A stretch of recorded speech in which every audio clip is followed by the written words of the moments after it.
こんにちは、モネです。今日の動画は1ヶ月を振り返る手帳の中身動画になってます。今月は手帳の書き始めでもあったので、何かと増えたページが多かったです。なのでね、ボリューム満点になってますよ。よかったら最後まで見ていってください。動画の感想もいつも嬉しいです。それでは今日も楽しいおうち時間行ってみましょう。まずは私のバレットジャーナルの構成から紹介します。私のバレットジャーナルは見返しやすいように今年はがっつりと手帳を2つに分けて楽しんでます。去年から使ってるイルビゾンテのシステム手帳に年全体に関わる場所、そしてマンスリーログ、あれですね、スケジュールだったりとか仕事関係のことに使ってます。そしてレッツのクリアシステム手帳にコレクションページ、見た映画だったりとか美味しかった料理屋さんとかの記録だったりとか、もうなんて言うんでしょうね、とにかく楽しむを集めたものになります。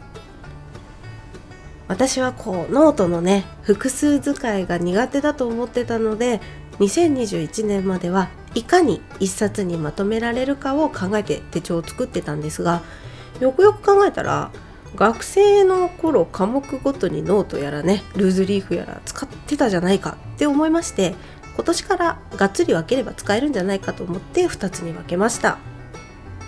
分けるにあたってね、使いながら迷子にならないように手帳会議でしっかりノートだったりとか手帳ごとに使う目的を決めました。使いながらきっとこっちのがいいかもとか出てくると思うんですよ。その都度変えていって、その時その時に自分にフィットする使い方を追求していきたいと思います。手帳を使っていていろんなものがね、ごちゃ混ぜになって見返しづらいんだよななんていう方は、付箋を使った手帳会議の方法をこちらの動画で紹介しているので、よかったら見てみて試してみてください。まずはね、イルビゾンテの手帳からいってみましょう。最初は年間ページ。ここのセクションは年全体に関わるものがまとめてあります。フューチャーログには友達の誕生日を、以前はマンスリーカレンダーにも書いてたんですが、なんていうんですかね、バイブルサイズになってからスペースがやっぱり小さくなってしまったので、できるだけマンスリーカレンダーの各スペースを温存しておきたくてフューチャーログに書くようにしました。書いてあることは至ってシンプルで、カレンダーに色丸をつけてカレンダーの下に名前を書く、すごくねシンプルなものになってます。誕生日以外にね、何書いていいかいつも困るので、誕生日以外で使うのやめました。やらないことをね決めるのも大切ですよね。もうなんていうか、フューチャーログっていうかバースデーページですね。そしてフューチャーログの次はゴールプランナー。今まで1年が終わるときに次の年どうするかじっくり考えて作ってたんですが、2021年の年末はちょっとねバタバタしちゃったので、年が明けてから作りました。ゴールプランナーは私にとってちょっとした事業計画書。独立してから正直ね、老後の不安を感じてます。フリーランスって老後にもらえるお金、会社勤めの人の半分ぐらいなんですよ。厚生年金がないので毎月6万円くらいかな。自分が働けなくなってから都内1ヶ月6万円で暮らすとか、結構無理ゲー感すごくないですか？体調で悪くて働けない時は完全に収入0円ですし、本当ね、将来への不安がいっぱいです。不安定で不安なこともいっぱいあるけど、自分で選んだ働き方だし、何よりね、やりたいことをやってる今、めちゃくちゃ幸せなんですよね。そしてこのね、どうなるかわからない不安に身を置くこと自体に若干スリルを感じて楽しんでる自分がいます。そんなこともあって、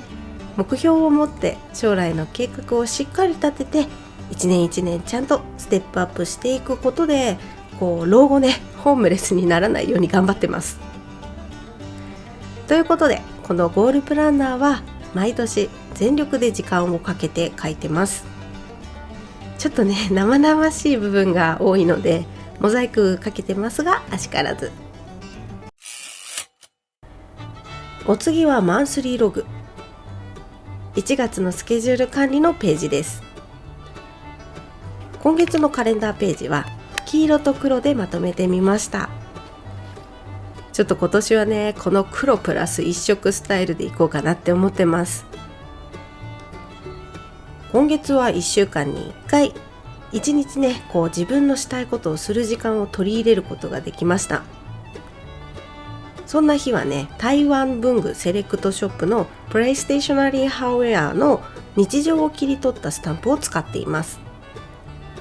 実家に帰ったりとか、これからのためにちょっとね、マネーセミナー受けてみたりとか、オットダクシーのアニメを一気見したりとか、美容院行ったりで、部屋をねがっつり掃除したりと、こうやってスタンプで一日のスペースを埋めて強制的に休みの日を作っています。このスタンプは私にとって新しい暮らしと仕事のバランスの指標になりました。このスタンプが押せてるほど暮らしが充実してる証みたいな感じですね。今月はリスナーさんがおすすめしてくれた BGM のマステも使いました。やっとね買ったんですよね。黄色い花がすごく使いやすかったので、同じ細いタイプのものをちょこちょことね買っちゃいましたよ。ちなみに今月は黄色でまとめるためにレモンを使ってます。お次のページはマンスリーゴールとトゥードゥです。マンスリーゴールにはその月にこれができてたらいいなっていうゴールを設定して、そのゴールを達成するために何が必要かをトゥードゥに書いてます。まだちょこちょことねチェックができてない場所があります。動画がアップされるのは月末ですが、この動画を作ってるのはねその1週間ぐらい前なので 80% をチェックできてるのはいい状態なんじゃないでしょうか。そしてお隣の折りたたみリフィルはガントチャートと1日行動記録表。結構ペンってセット買いを私はしちゃいがちなんですけど、皆さんどうですか？そんな感じでね、マイルドライナーもセット買いしたんですよ。そしたら最初はグレーしか使わなくて、グレーだけ何度もリピ買いしてる状態になったんですが、せっかくセット買いしたのに使わない色があるのが悔しくて、使いどころを模索してたら、このガントチャートと1日行動記録表がバッチリハマりました。ガントチャートでは薄いピンクを使って、1日行動記録表では睡眠が水色で、家事がオレンジ、クライアントワークが青で、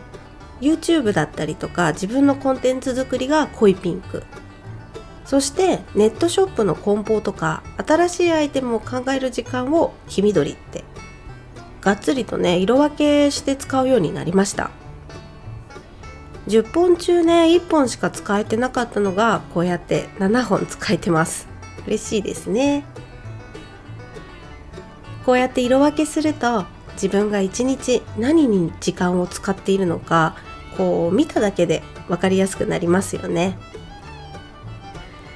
それにしてもね、今月水色の長さが長いんですよ。なぜかねめっちゃ眠かったんです。いつも夜中の2時とか3時とかに寝てたのに、結構ね23時には寝ちゃう日が続出してました。なんでしょうね、疲れてんのかな、なんか寒くなったから冬眠したいのかな。月末にいつもしている平均時間出しがちょっと変化ありそうですね平均の睡眠時間がすごい一気に上がってそうで、スケジュール関係が終わると、ここからはダイアリーページ。以前こちらの動画で紹介したラキットさんでレタリングにね興味を持ちまして、ちょっとずつ書ける文字が増えてきたので、ダイアリーページで実践しました。毎日は日記を書いてないんですけど、気持ちを残していくのは見返してね、気づきをくれたりとか、自分の変化だったりとか成長を感じるので、私にとって大切なページです。文字にするとね、やっぱ頭の整理にもなりますしね。それに写真はスマホに残ってるだけだとなかなか見返さないので、紙に残すのは撮った写真に意味をくれる気がして、アルバムのように日記を書いてます。さあ、スケジュール系のね、手帳はこれで終わりです。ここからはコレクションページということで、手帳の選手交代です。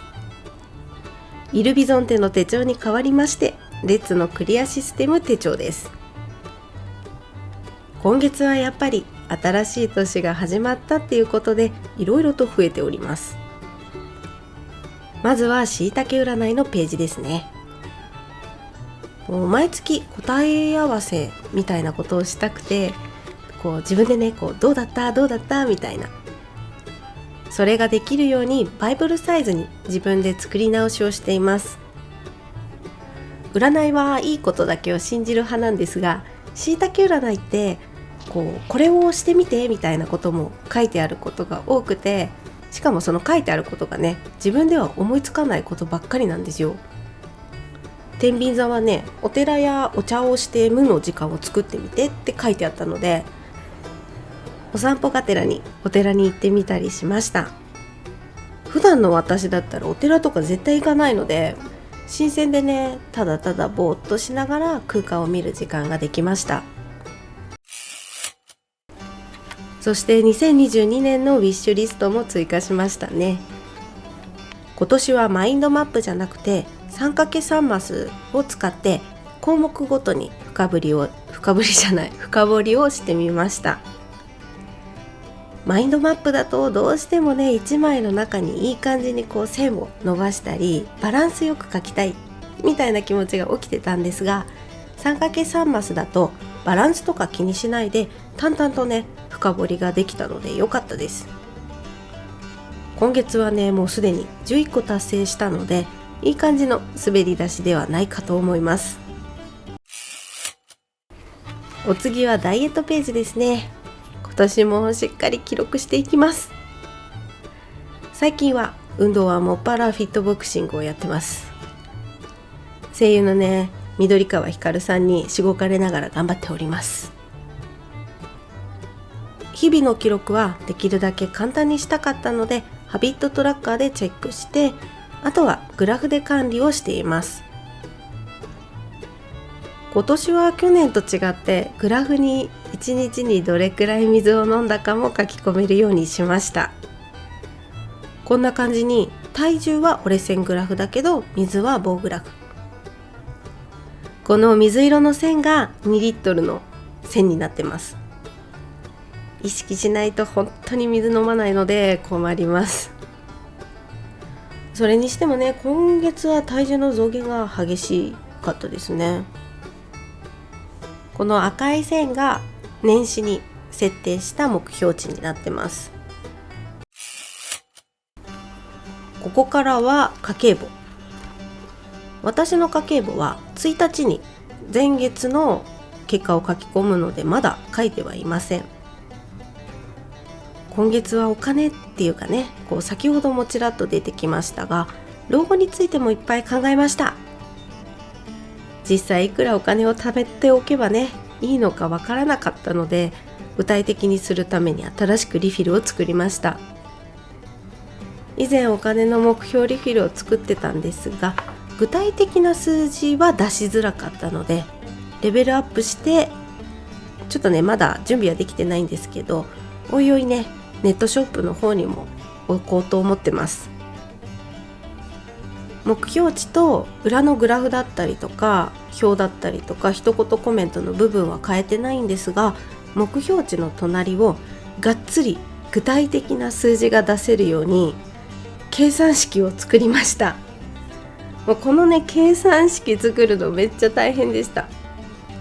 今の生活費とか稼ぎとか老後にどれくらい必要かとかしっかり数字で出して、であと何年働けて、働かなくなったらどれくらい1ヶ月収入があって、でその収入が自分の考えてる老後に必要な生活費とどれだけ差があってとか、もうその差を出すことで今から実際1ヶ月どれだけ自分が貯金をした方がいいのかとか、自分が想定している働く年数をもうちょっと増やした方がいいのかとかで、自分が考えている老後に必要な生活費をどっか削った方がいいのかとか、そういうのがね分かるようにしました。この家計簿とか私のお金の話についてはいつかねしっかり一本の動画にしようと思います。そして最後に挟んであるのは2021年12月31日に1年後の12月31日の自分に宛てた手紙を挟んであります。毎年やってるんですけど、1年前の手紙って書いた内容意外と覚えてなくて、毎回年末に開けるのをワクワクするんですよね。よかったら皆さんも未来の自分に手紙を書いてみてはいかがでしょうか。とりあえず今月のコレクションページは以上かな。今日の動画は1ヶ月を振り返る手帳の中身動画でした。年始めっていうこともあって、いろんなページの基礎みたいなものをしっかり作った月だったんじゃないでしょうかね。皆さんは今月どんな月になりましたか？よかったらコメントで教えてくださいね。ということで今日も最後までお付き合いありがとうございました。今日の動画が参考になったよっていう方や、楽しかったよ、応援してるよなんていう方はぜひグッドボタン、チャンネル登録をお願いいたします。いまいちだった場合も正直にバッドボタンを押しちゃってください。もっと楽しんでもらえる動画を作ろうって思わせてくれる私にとって大切なボタンです。それではまた金曜日にお会いしましょう。モネでした。